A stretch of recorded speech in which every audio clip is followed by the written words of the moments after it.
Bonjour Bernard. Bonjour. Merci Bernard. Martin. Ulysse et Joyce sont vastes, sont multiples. Je citerai juste un tout petit peu Philippe Forest dans l'essai qu'il a évoqué tout à l'heure, qui parle à un moment d'Ulysse comme une histoire qui les comprenne toutes et fasse tenir la foule des fables qui font n'importe quelle existence dans le volume de quelques 750 pages que compte le roman. Ulysse est vaste donc et sa langue est aussi. On l'a vu tout à l'heure dans le documentaire sur Finnegan's Wake, qui est sans doute encore plus complexe et ardu, mais déjà dans Ulysse, il y a des polyphonies, et il y a des langues dans la langue. Donc cette entreprise de retraduction, la première traduction datant de 1929,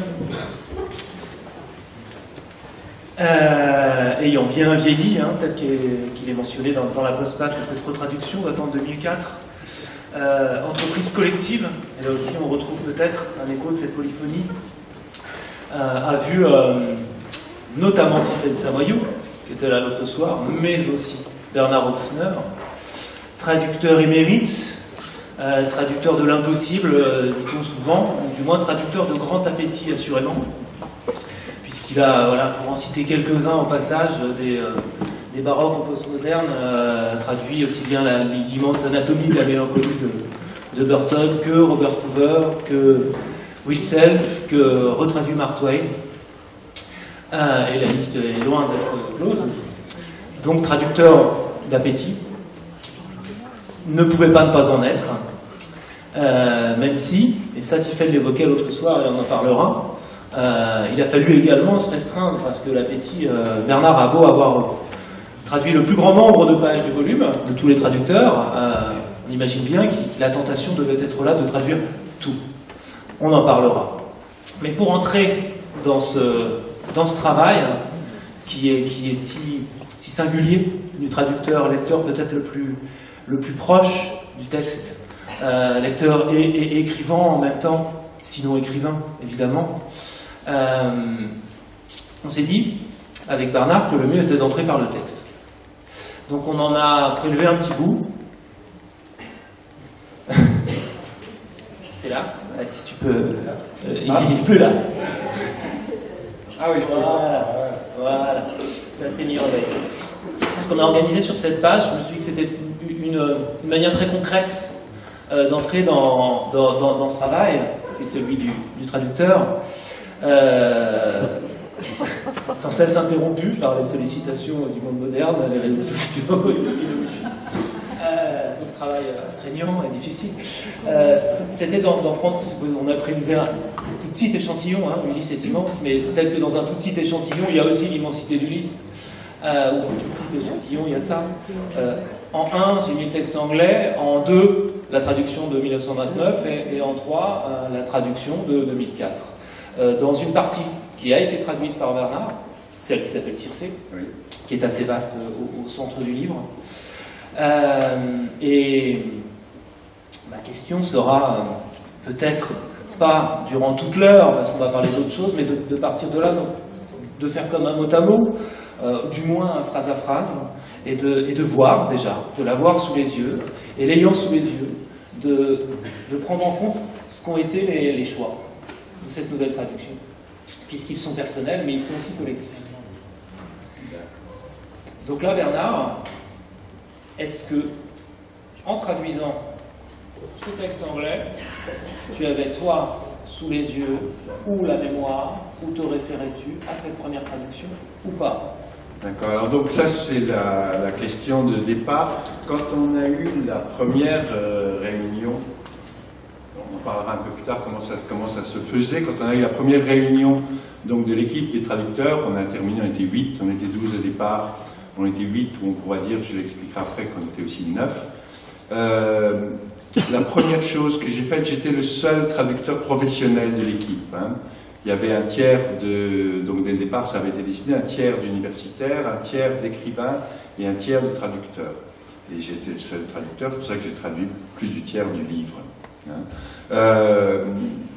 Donc, la première chose que j'aurais dit, puisque j'avais l'habitude, j'avais déjà fait des retraductions, c'était la traduction de Morel, qu'on a longtemps appelée la traduction de Valérie Larbaud, en réalité c'est la traduction de Morel.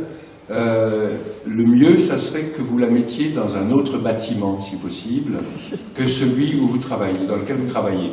La raison principale est que quand on traduit un texte difficile comme celui-ci, il y a un moment où on est coincé et on est très tenté de voir qu'est-ce qu'il a fait.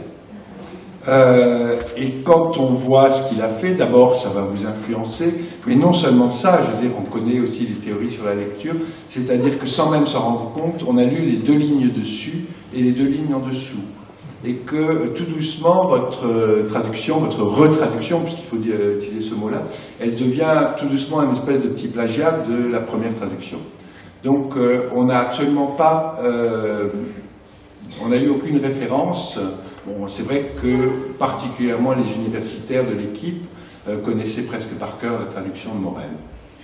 Donc on n'a pas du tout utilisé cette traduction, et c'est simplement à la fin qu'on a un petit peu regardé quelles étaient ses solutions, et ça, alors là, sans aucun remords, si lui, il avait quelque chose de tellement mieux que nous, on le lui a pris, mais il s'agissait à ce moment-là d'un verbe, d'un adjectif, ou des choses comme ça, et donc, et je le dis maintenant pour pas avoir besoin de le dire plus tard, nous avons finalement, donc, il y a un des chapitres qui est l'histoire de la langue anglaise, donc qui commence, ça se passe dans une maternité, dans un hôpital avec des internes, et c'est l'histoire de la langue anglaise, c'est-à-dire ça commence, le chapitre commence avec la langue de la morte d'Arthur, de Malory, donc au début de la Renaissance, si vous voulez, jusqu'à la fin de l'épisode. Je précise, parce que tout à l'heure, on entendait, on ne parle pas de chapitre.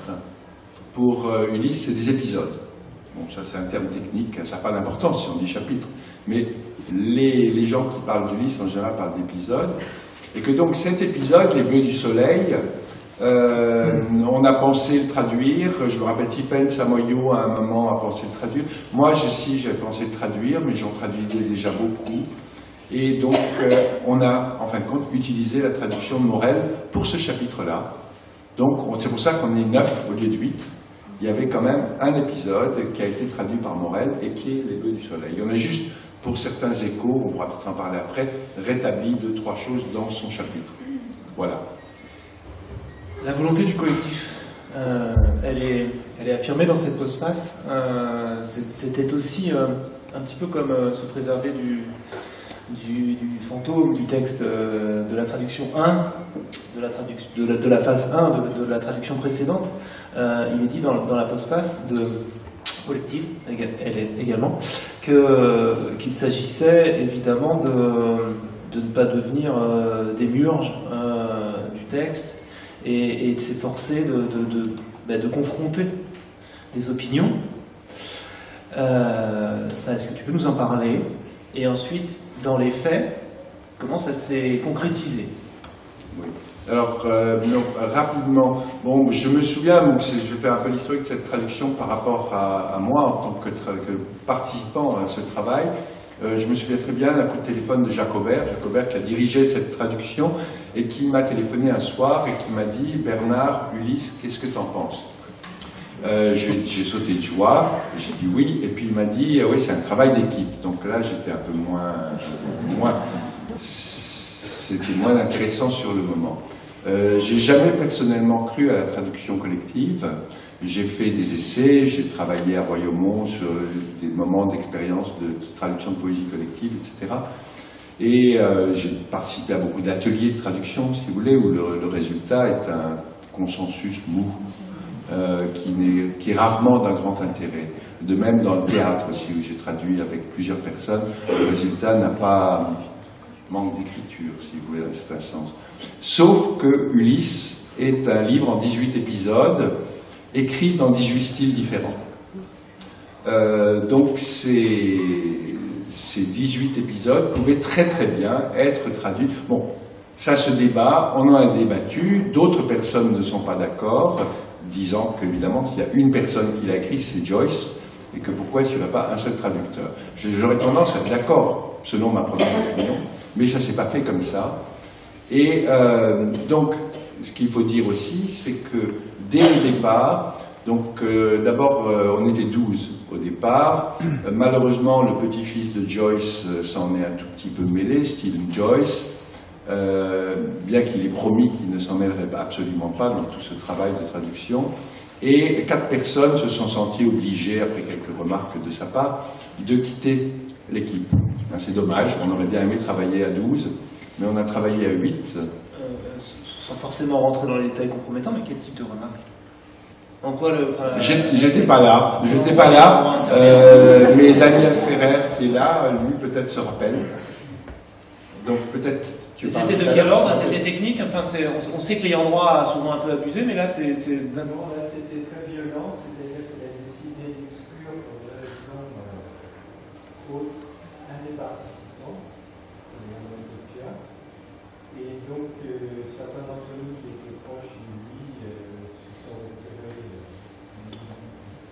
Donc ça, vous avez entendu ou pas là? Donc voilà, il a fait une remarque, donc il a demandé à ce qu'Utopia ne fasse pas partie de l'équipe. Et 3 personnes, donc 3 universitaires, qui étaient des amis qui travaillent avec Utopia, ont donc décidé, puisque lui ne pouvait pas y être, eux non plus n'y seraient pas. Moi, je ne connaissais pas André Utopia à l'époque, donc pour moi, ça ne me posait pas de problème. Non, enfin, je dis ça en riant. Hein. Mais donc, c'était pas très agréable, je dois dire. Oui, non, attends, oui. Juste pour terminer là-dessus, chaque traducteur, donc on a tous choisi un épisode extraordinaire. Aucun n'a choisi le même épisode, il n'y a pas eu de bataille. Et puis ensuite, on s'est partagé les épisodes restants, puisqu'il en restait 10. Et donc chacun a choisi 1, 2, 3 épisodes en plus du premier. Et ce qui est important à dire, et c'est pour ça que cette traduction collective a une valeur, c'est que chaque traducteur était responsable de son épisode, ou de ses épisodes, exactement comme un traducteur est responsable de son livre. C'est-à-dire qu'il avait le droit de mettre ce qu'il voulait, les autres conseillaient, les autres, etc., vous disaient non. Bon, il y a eu quelques moments où unanimement, 7 personnes ont dit non, tu ne peux pas mettre une meuf tournante, par exemple, à un moment. On t'interdit de mettre une meuf tournante, donc la tournante a disparu. Là, apparemment, la meuf est restée. Mais bon, donc vous voyez que chaque traducteur était responsable de son texte, et était seul responsable. Donc chaque épisode, traduit par une personne, est une traduction d'une personne, aidée par le collectif. Le chapitrage est d'ailleurs réinséré depuis les notes de Joyce. Il n'était pas dans la version précédente. Alors, le chapitrage, donc quand on lit l'édition anglaise, il n'y a aucune indication des noms par lesquels on a connu tous ces épisodes, hein, c'est-à-dire Circé, Nausicaa, Pénélope, etc. Tout ça n'est pas dans le livre. Donc cet échafaudage dont on vous a parlé tout à l'heure, il avait complètement disparu du livre. Nous, on avait évidemment, puisque Joyce ne voulait pas qu'il y soit, on ne voulait pas le mettre, mais pour des raisons de copyright, pour des raisons, c'est-à-dire qu'il fallait quand même indiquer qui avait traduit quoi. Donc à ce moment-là, on s'est autorisé à mettre en table des matières la liste des 18 épisodes avec leur nom, avec le nom du ou de la traductrice qui avait travaillé. Il y avait aussi donc il y a chaque traducteur responsable d'un chapitre, d'une partie, et il y a aussi des règles collectives que vous avez suivies. Tu vas nous dire jusqu'à quel point, quelle façon, devant cet exemple-là, c'est-à-dire notamment celle de respecter, me semble-t-il, la ponctuation, la rythmique, enfin le nombre de... pas la rythmique à la syllabe près, mais la rythmique au nombre de mots. C'est-à-dire d'être dans l'ordre des mots du texte d'origine anglais de Joyce. Est-ce que je déforme ou est-ce que tu peux voilà. Non, c'est un peu ça, on a décidé. On a décidé autant. Et c'est intéressant, et puis là on peut le voir, je pense. Autant que faire se peut, on a décidé, peut-être un peu contrairement à Morel, hein, on pourra parler après de qu'est-ce que c'est qu'une première traduction par rapport à une retraduction.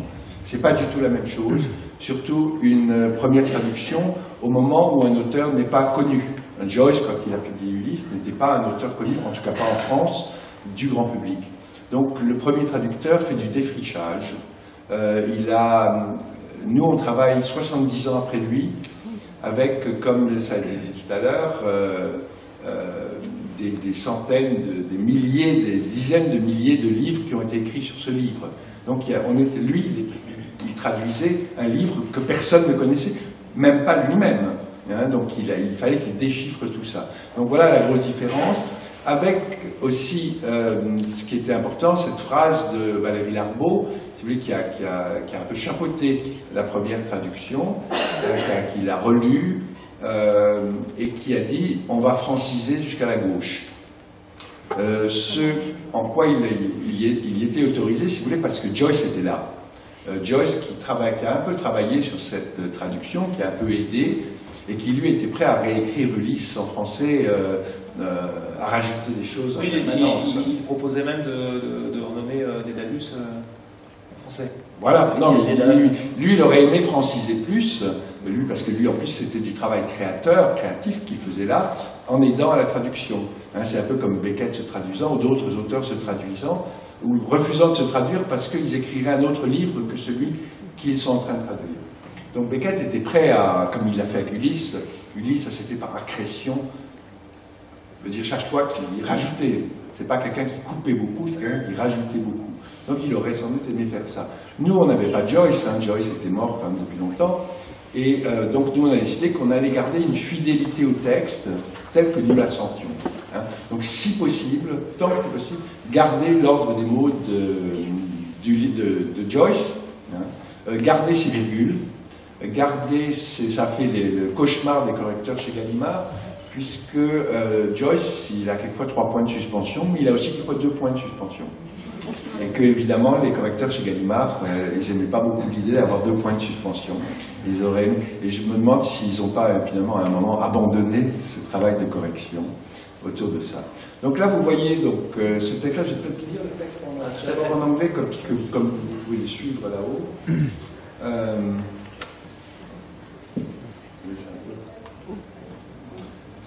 Tom and Sam Bohee, coloured coons in white duck shoes, scarlet socks, upstarch Sambo chokers and lace scarlet asters in their buttonholes leap out. Each has his banjo slang. Their paler, smaller negroid hands jingle the twang wires.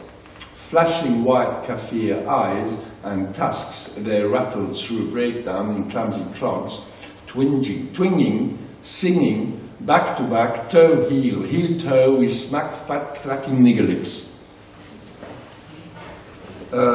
Donc je pense qu'on voit plusieurs choses, si vous voulez, en voyant ces deux traductions. D'abord, c'est que la note est plus courte, ce qui est une mauvaise idée pour les traducteurs. On est payé au nombre de signes dans la traduction terminée, et que donc plus la traduction est longue, mieux on est payé. Mais non, de souci de fidélité au texte, on a un texte qui est sans doute beaucoup plus, qui a plus la taille du texte anglais. Un texte français est toujours plus long que dans une traduction que l'original anglais, hein, parce que les mots sont plus courts en anglais, etc. etc. Donc c'est vrai que bon, ça commence pareil, Tom et Sam Bohee, on n'a pas de choix. Hein. Mais immédiatement, il y a une différence, il y a 2 minstrels de couleur, et chez nous, négro peint. Voilà, négro peint au lieu de 2 minstrels de couleur. Le minstrel apparaît, bon là vous n'avez pas dans ce texte, dans cet exemple que vous donnez, mais la phrase du dessus apparaît, on comprend, parce qu'on dit, je ne sais plus quoi, and bones, et ce sont les noms de 2 joueurs des Black Minstrels. Ça vous montre un peu tous les niveaux qu'on peut trouver dans Ulysse. C'est que les Black Minstrels étaient au 19e siècle, au milieu du 19e siècle, des comédiens blancs, peints en noir, avec une énorme bouche rouge, et qui avaient tous des noms, et qui avaient, c'est une espèce de quelque chose qu'on ne connaît pas du tout en français. Et donc, lui, il parle de ces Tom et Sam Bohee, ils sont des minstrels. Hein. Donc, il était parfaitement naturel de mettre 2 minstrels, sauf qu'on peut se poser la question, évidemment, c'est que un Français ne sait pas ce que c'est qu'un minstrel. Hein. Il va comprendre qu'il y a ménestrel peut-être derrière, mais ça ne va pas lui donner cette idée-là. Mais tant pis. Je veux dire, la traduction de textes comme Ulysse ou Finnegan's Wake n'est qu'une aventure, une histoire d'abandon. Hein, c'est-à-dire que, on parlait tout à l'heure des 70 sens de chaque mot que Joyce aurait apparemment voulu mettre dans Finnegan's Wake. Disons que dans Ulysse, il était un peu plus... 40 sens par mot peut-être. Non, mais j'exagère évidemment un petit peu, mais que donc on perd chaque fois. Il y a plein de connotations qu'on va perdre, il faut décider lesquelles. Donc voilà les deux choix différents. Deux minstrels de couleur, ça a un avantage, enfin je sais pas, parce qu'ils sont de couleur, mais de couleur ça veut dire qu'ils sont noirs. Mais si on dit négro, ce sont aussi des noirs, hein, avec en plus un terme un petit peu insultant, mais le mot anglais c'est coons. Hein, coons qui est un terme insultant pour parler de noirs, qui n'est absolument plus utilisé au XXe siècle. Enfin, si j'utilisais à New York le mot coons, je me fais assassiner. Hein, je veux dire, c'est encore pire que nigger. Mais en même temps, il y a négro peint, ce qui veut dire peut-être que c'est pas des vrais négros. Hein, ils sont peints. Donc voilà. Et alors, vous voyez comme ça continue, peint en complet de toile blanc, white dark suit, vêtu de toile à voile.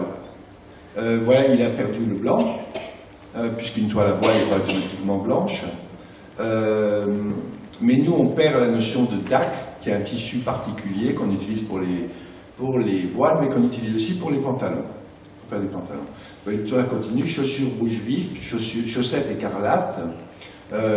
Bon, en anglais, vous avez Scarlet Asters et Scarlet Socks. Donc, on a gardé. Je dis bien on, hein, je parle d'une traduction, bien que ce soit ma traduction. Là, il y a par exemple le respect d'une répétition. Il y a le Je respect me demandais si justement, là, c'est pas les usages qui changent, si une traduction, même d'un texte d'avant-garde dans les années 30, n'avait pas tendance à polisser et à enlever une répétition. Peut-être que il y a ça, il y a cette phrase que je vous ai citée, de franciser jusqu'à la gauche. En français, il me dit, mais encore aujourd'hui, par les éditeurs, en français, on ne répète pas. En anglais, vous savez, c'est une langue bâtarde, on peut répéter comme on veut, ça n'a pas d'importance. C'est complètement faux. On ne répète pas plus en anglais, on apprend à l'école, pas les mêmes mots. Mais c'est une espèce de légende qu'ont les éditeurs.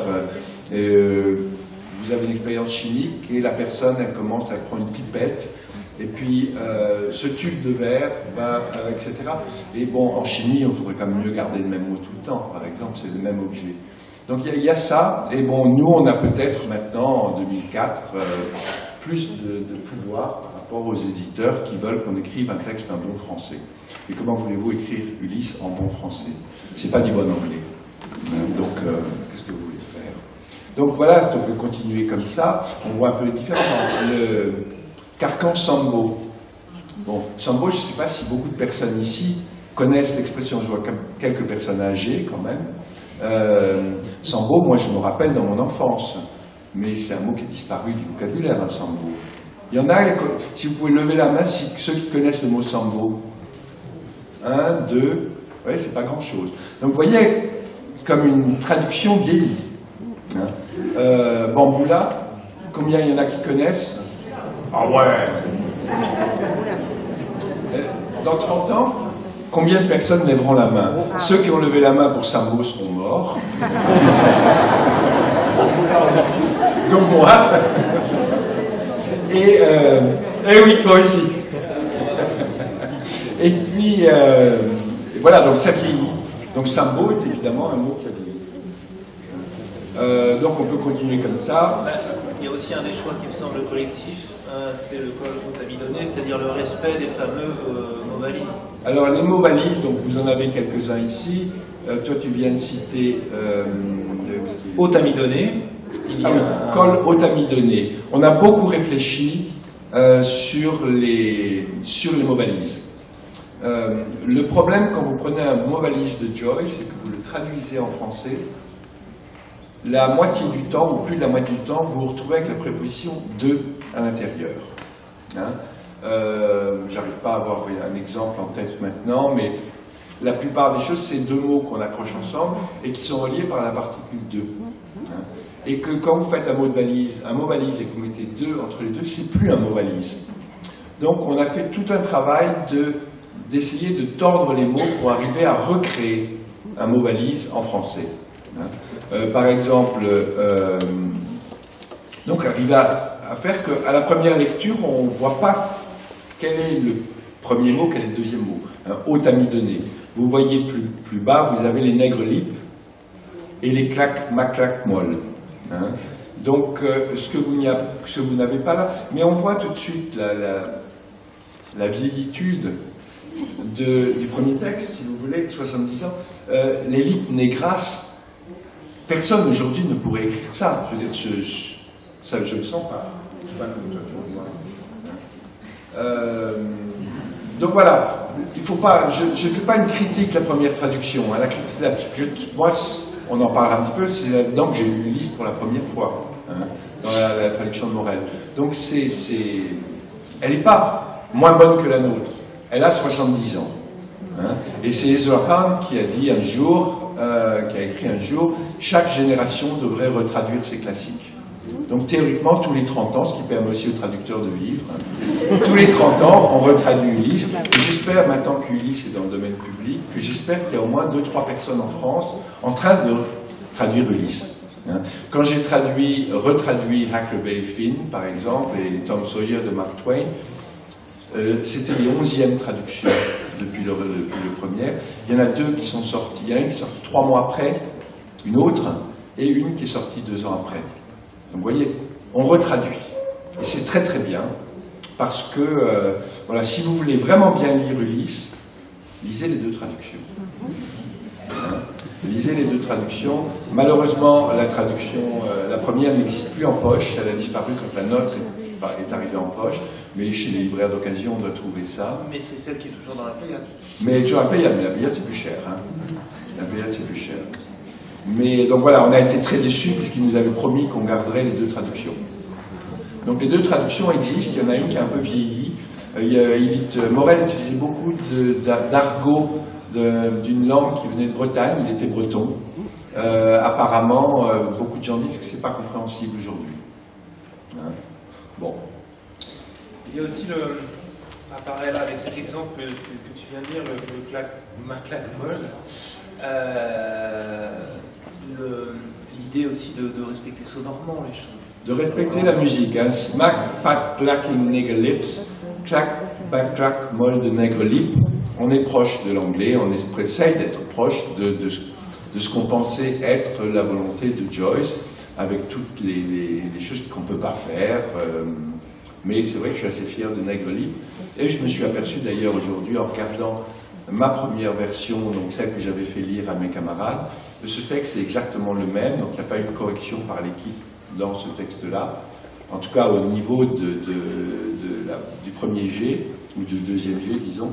Mais en tout cas, Nègre Lip, puisque j'avais mis, je ne peux plus le voir parce qu'il est... Je suis obligé d'enlever le texte pour le faire, peut-être que je peux attendre. J'ai pas envie de... Non, concentration. Ah oui, voilà, il est là. Il est là. Donc ça, c'est ma première version.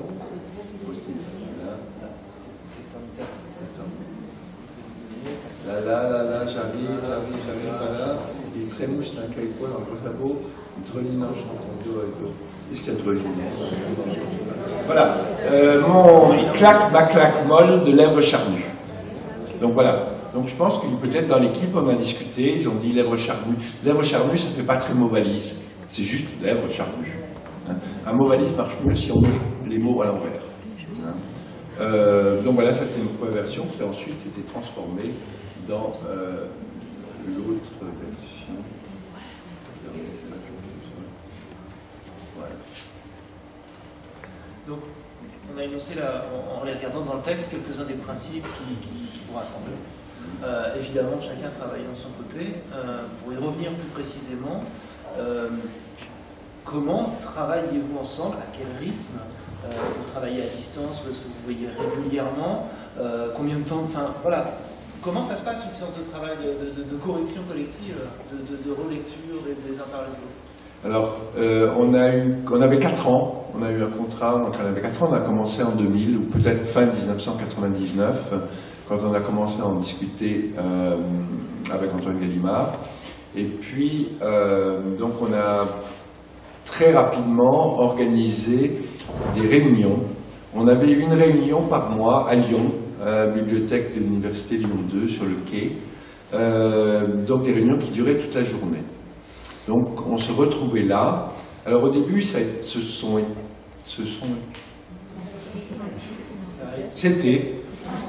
des réunions simplement générale sur le texte lui-même.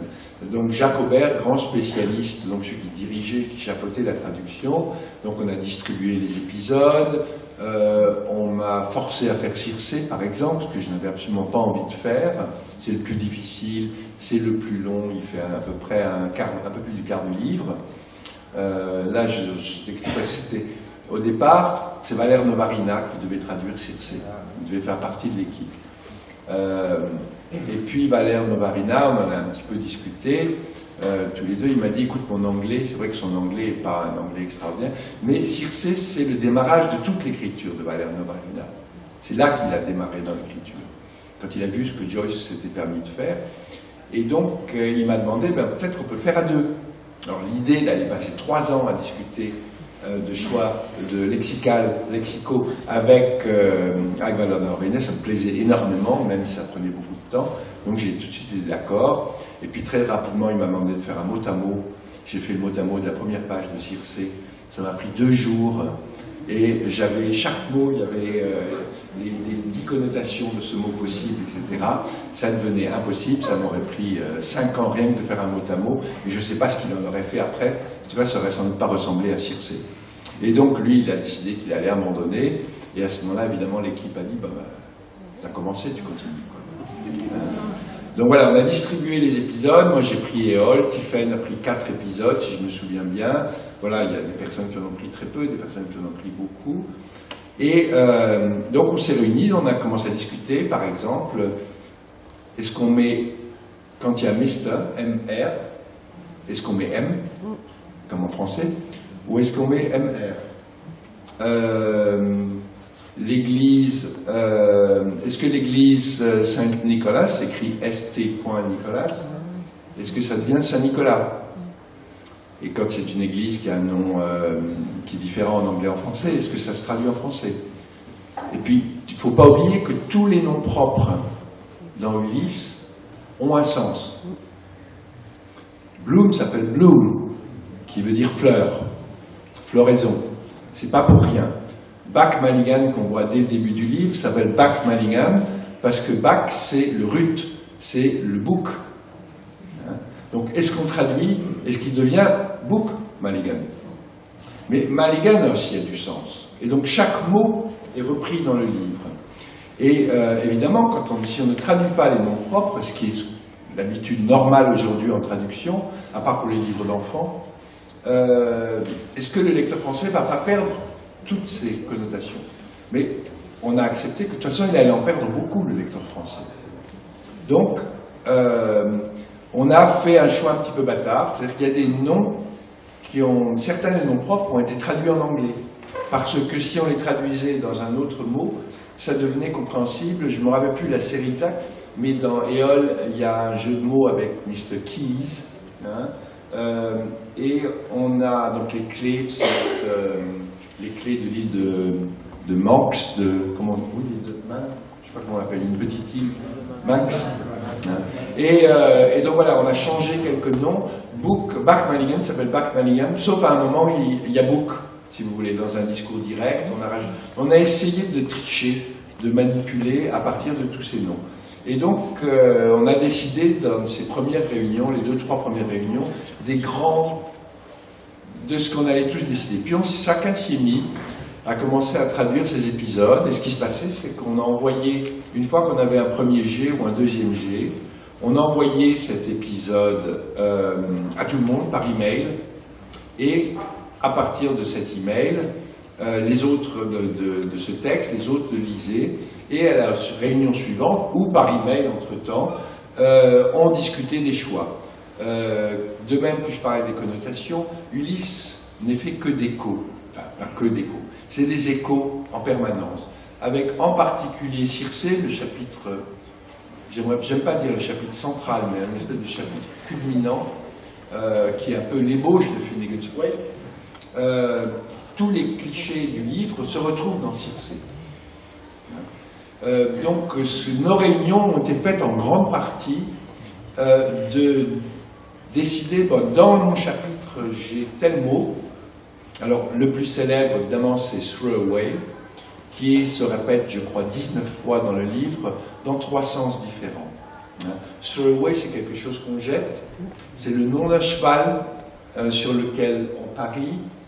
Et il y a encore un troisième sens ça fait 10 ans. Hein. Je m'autorisais à avoir un peu oublié certaines choses. Plus de 10 ans maintenant. Et donc, un autre exemple qui est intéressant, c'est il y a un jeu de mots célèbre dans Ulysse, qui est dans Éole, à un moment, donc il y a Lenhen qui pose une devinette. Il pose la devinette, personne n'y répond. Et puis, il repose la devinette, il est un peu énervé parce que personne n'a répondu à cette devinette, il en est très fier, et il la repose un peu plus loin, et évidemment personne ne connaît la réponse, et il la donne. Je vous la donne en anglais. La question qu'il pose, c'est « What opera resembles a railway line ?» Donc, quel opéra ressemble à une ligne de chemin de fer? Et il répond après « The Rose of Castile. See Louise, Rose of Cast Steel. » C'est-à-dire la Rose de Castille, opéra n'existant pas, mais pouvant très bien exister, c'est un beau nom pour un opéra, mais c'est aussi les rangées de fer forgé, donc les lignes de chemin de fer. The Rose of Cast Steel, donc c'est un jeu de mots qui fonctionne, c'est la même prononciation pour les deux. Alors, ensuite, on a regardé ce qu'elle a, on savait, on n'a pas besoin de regarder, on savait la solution de Morel. Évidemment, c'est intraduisible. Quel opéra ressemble à une ligne de chemin de fer ne marche pas. Lui, ce qu'il a fait, c'est quel opéra... quel est l'opéra qui ressemble à une filature? L'Étoile du Nord. Alors, je ne sais plus très bien, mais en regardant le texte, je crois qu'en réalité, un texte, tu l'as peut-être là, c'est quel est l'opéra dramatique? C'est ça, hein? Quel est l'opéra dramatique, donc je l'ai mal noté, qui ressemble à une filature? Donc, dramatique, le tram. Donc, vous avez cette même chose. C'est pas aussi léger que la devinette dans le livre anglais. Dramatique, c'est un mot un peu bizarre dans cette devinette. Et l'Étoile du Nord, qui était le nom du chemin de fer qui faisait Paris-Lille, et qui est le nom, l'Étoile du Nord, d'un célèbre magasin, qui je pense était aussi à Lille, où on vendait du tissu. Donc, magnifique chose. Il y a une chose qu'on ne pouvait pas faire, c'est reprendre son jeu de mots. Parce que là, tout le monde nous attendait au tournant, là. Là, c'était du plagiat. Et donc, c'était à moi, c'est moi qui faisais, c'était à moi de trouver. Je pense que ça a pris 2 ans de réflexion. Et à chaque réunion, il y avait quelques-uns de ces échos comme ça qui se répétaient. Et puis finalement, j'ai eu un éclair de génie, n'est-ce pas? Mais j'ai complètement changé. Le problème, c'est qu'il faut vraiment avoir du lateral thinking, c'est-à-dire qu'il ne faut pas s'obséder sur ce qu'a dit Joyce, parce que si on s'obsède sur ce qu'a dit Joyce, c'est comme par exemple, à un moment, j'ai traduit des livres de Couvert où il y a des lipogrammes, des mots qui se lisent dans les deux sens, des phrases qui se lisent, des palindromes, comme Pérec en a fait. Quand on traduit un palindrome, qui sont en général obscènes, évidemment, surtout chez Couvert, vous ne pouvez pas traduire et le sens et le palindrome. C'est soit le sens, soit le palindrome. Alors, qu'est-ce qui est plus important? Qu'il y ait un palindrome à cet endroit-là, obscène si possible, ou est-ce qu'il faut que ce soit le même? Donc, vous voyez, il y a tout ce choix-là. Et donc, moi, ce que j'ai fait, c'est quel opéra faut penser à la tombe des moutons? Alors, à vous de trouver. Quel opéra faut penser à la... Alors, j'ai perdu la ligne de chemin de fer complètement, je dois vous le dire. Mais je suis revenu vers le thème du livre, qui est Ulysse, vers la mythologie ancienne et la guerre de Troie. Et c'est l'enlèvement d'Hélène, qui est un très célèbre opéra que vous connaissez tous. Mais l'enlèvement d'Hélène était l'expression qu'on utilisait pour les voleurs de grand chemin. Prendre la laine, tondre la laine sur le dos de quelqu'un vient de cette expression. Donc voilà,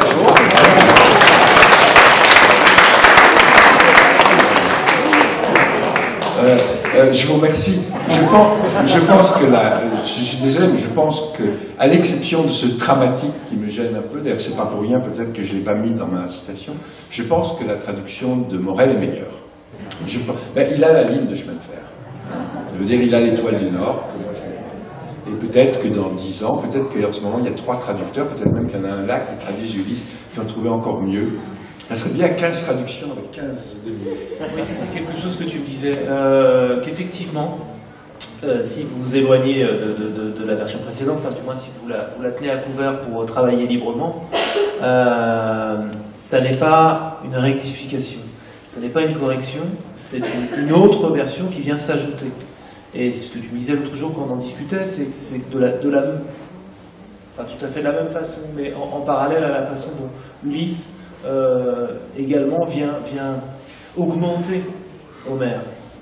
Et que la traduction, votre traduction n'est évidemment pas définitive, n'est pas la dernière Si, elle est définitive. Oui, sauf que chaque livre de poche est différent. Hein. On a corrigé dans chaque nouvelle édition, il y a 2 éditions en poche, une avec des notes, une sans notes, et chaque fois on a corrigé quelques petites erreurs ou quelque chose qu'on trouve un peu meilleur. Et surtout, voilà, il y avait cette idée dans ce que tu me disais d'augmentation du texte. Oui, alors ça c'est un texte qui grandit par ses différents Bon, cette réflexion, en tout cas chez moi, part d'un travail avec, et surtout d'une lecture du poète russe Iosif Brodsky, prix Nobel. Bon, il y avait une histoire, on avait traduit les poèmes à Marie Luxembourg, les sonnets de Luxembourg, qui avaient été traduits, donc à l'époque je travaillais pour la lettre internationale, par Markowitz. C'était une des premières traductions de Markowitz. Et puis, sans qu'on le sache, il avait donné ces mêmes sonnets à une équipe de doctorants qui ont traduit et qui, 1 mois après ou 15 jours après notre édition dans la lettre, ont publié un petit livre avec le résultat de leur travail. Et on pouvait lire les 2 sonnets, enfin les 2 versions des sonnets, sans vraiment se rendre compte que ça venait du même poème original.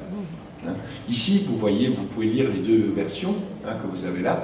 Elles se ressemblent quand même suffisamment pour se dire qu'il y a un texte au départ. Là, il y avait des sonnets. Et donc, on a posé la question à Brodsky. Et on dit, mais ça vous fait quoi, ça? Que votre poème était traduit de façon tellement différente qu'on ne puisse pas vraiment se douter qu'il y avait un poème au départ. Il était enchanté.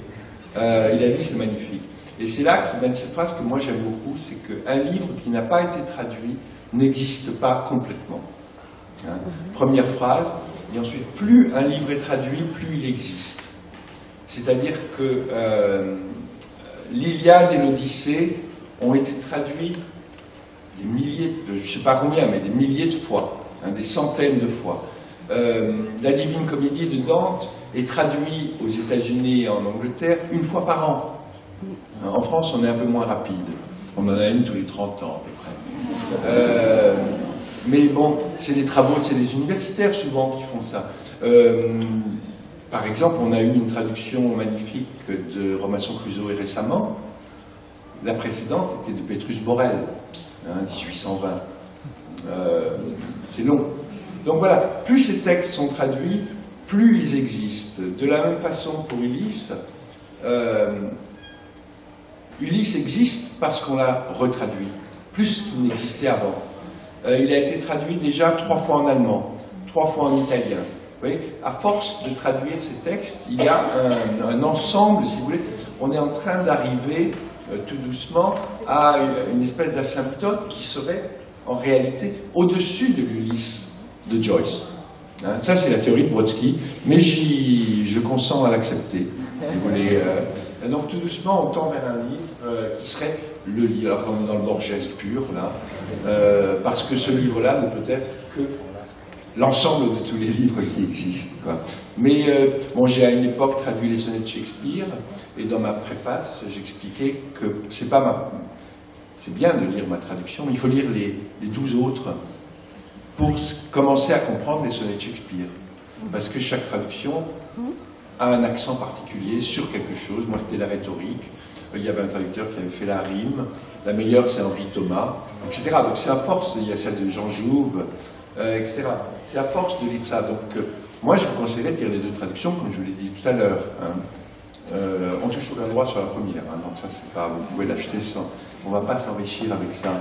Mais voilà, il faut que les livres soient constamment retraduits. Autrefois, à la Renaissance, on traduisait tout. La littérature était faite de traduction. Aujourd'hui, c'est un petit peu différent. Avant de finir par un petit cadeau que tu nous as ramené, j'ai une question qui va procéder de 2 retours en arrière. Un premier retour en arrière dans notre discussion. Je ne saurais le mimer, mais je vais te reposer la question de Jacques Aubert, en fait.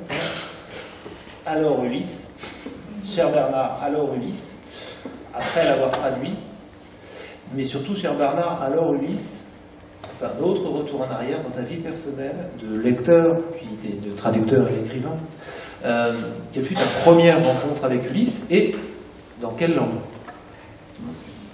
Moi, je répondrais de façon très très proche au départ de celle de Philippe Forest, ce qu'il nous a dit tout à l'heure. Un jour, la différence, c'est l'édition. Il est plus jeune que moi, il a lu en folio. Moi, j'ai lu ça à 15 ans.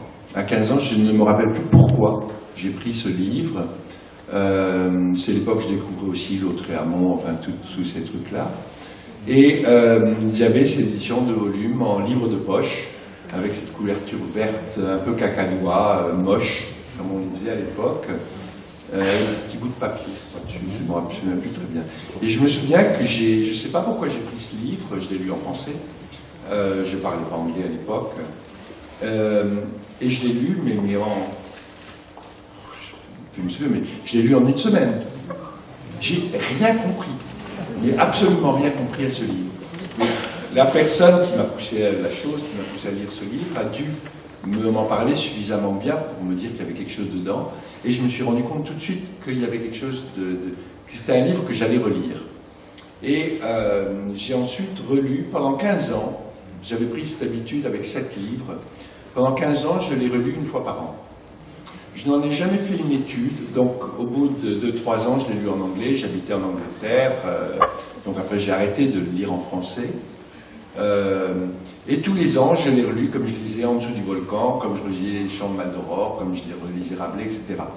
Mais je n'en ai jamais fait, donc je ne suis pas universitaire, donc je n'ai pas fait d'études de littérature. C'est important par rapport à ça, c'est que je n'ai jamais fait une analyse du texte. J'étais enchanté d'entendre Philippe Forest parlant du livre comme ça, d'une certaine façon qui n'est pas du tout la mienne. Moi, je l'ai lu comme du pur plaisir. Et je voulais être écrivain, donc comme une façon d'essayer de rentrer un petit peu dans l'atelier de Joyce. Et donc voilà, je l'ai relu pendant 15 ans, et puis au bout de 15 ans, j'ai un peu arrêté de relire ces livres, ça prend quand même pas mal de temps. Et puis je les connaissais quand même bien. Et donc quand on m'a proposé la traduction, ce livre, j'étais prêt, si vous voulez, à travailler dessus. C'était ça ta question? D'accord. Merci Bernard. On arrive presque au temps écoulé et nous aurions pu parler aussi de... Enfin, si, dernière question, est-ce qu'il existe encore, Ulysse, pour toi, parce que quelque chose que tu disais une fois à propos de l'anatomie de la mélancolie, autre grand moment de ta vie de traducteur, c'est que quelque part, il y avait aussi une forme de regret à l'accomplissement. C'est-à-dire que tu l'as rêvé, la traduction du Burton, l'anatomie de la mélancolie, et une fois que c'est fait, en même temps, tu ne peux plus le lire une fois par an. Il y a toute une partie des livres que j'aime qui sont pour moi morts maintenant. C'est-à-dire que je me suis rendu compte, mais je m'en suis rendu compte après l'anatomie de la mélancolie, qui a été mon livre de chevet pendant une vingtaine d'années. Comme qui a remplacé Ulysse, si vous voulez, dans un certain sens. Et j'ai traduit ce livre, j'ai mis 6 ans à le traduire. Une fois que je l'ai traduit, je ne l'ai plus jamais ouvert, à part pour une conférence ou pour préparer une présentation, etc. Et c'est dommage. J'ai perdu quelque chose. J'ai gagné, c'est-à-dire que je me le suis intégré, ce livre, en le traduisant, mais j'ai perdu quelque chose, c'est-à-dire que ces livres, j'ai dû traduire, j'ai traduit un peu plus de 200 livres. Sur ces 200, il y en a une quarantaine qui sont des livres que j'ai choisis, que j'ai proposés, qui sont des livres que j'aime, et c'est des livres qui maintenant sont dans ma bibliothèque, mais qui ne sont plus ouverts, quoi. Je devrais peut-être les jeter. Non, mais je ne les regarde plus, quoi. C'est pas la peine c'est pas la peine de le faire. Donc, par exemple, des livres comme j'adore, comme At Swing to Buzz de Flann O'Brien, c'est quelqu'un d'autre qui va le traduire et pas moi. Je vais continuer à lire jusqu'à ma mort, par exemple. Voilà, des choses comme ça. Merci Bernard. Tu as donc un petit cadeau sonore. Le texte. Un petit cadeau sonore pour finir avant de se retrouver de nouveau dans une dizaine de minutes. Donc les rendez-vous s'enchaînent avec Daniel Ferrer qui nous a répondu tout à l'heure. qui va parler d'un espace entre Ulysse et Finnegans-Wake et les brouillons de Joyce. Donc voilà, c'est Joyce qui lit une partie. Attendez, d'abord je le cache. Maintenant je le reprends pas. Je vais le passer d'abord.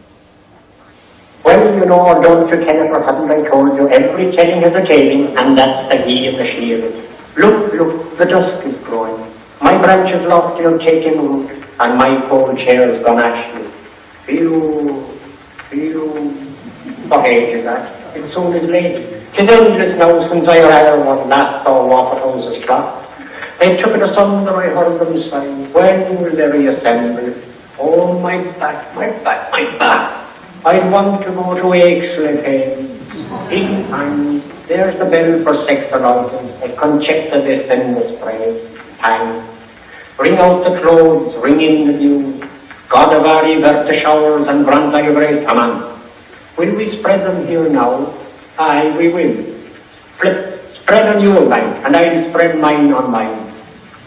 But it's what I'm doing, spread. It's churning shield, their wench is rising.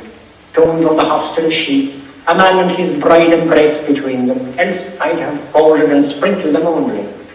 And I'll tie my butcher's apron here, it's so yet the strollers will pass it by. 6 ships, 10 churches, 9 to hold for the fire, and 1 for the cold, the convent napkins 12. 1 baby shorn. Could Mother Joseph? No, she said. Who said? Mother snores. They attach. Where now are all her children staying? In kingdom gone, or power to come, or glory be to them, Father?